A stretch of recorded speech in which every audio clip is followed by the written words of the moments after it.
В спектакле «Тарасовы сны» задействовано более 20 человек. Для создания более полного образа Тараса Шевченко режиссер Геннадий Широченко скрупулезно изучал биографию Кобзаря, мемуары его друзей. Поэт предстает перед зрителями личностью со сложным характером, своей философией. Не иконизированный, не какой-то вымышленный, надуманный герой. Живой человек, живая людина, который сегодня обращается к нашим современникам, молодежи 21-го столетия, со своими болями, проблемами, предательством, преданностью и, главное, большой любовью, которая была в его жизни.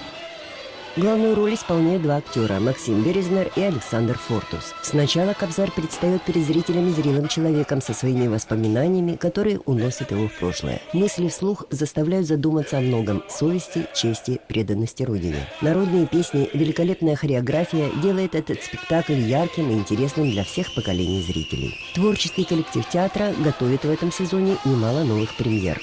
В этом сезоне нас ожидает очень интересный мюзикл, работа, которую сейчас занимается Геннадий Владимирович Фортус.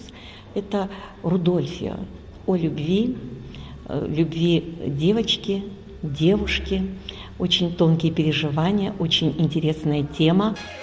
Дети смогут увидеть новый спектакль «Как Иванка. Город спас». Также идут репетиции новогодних представлений, которые, уверены в театре, несомненно понравятся юным зрителям.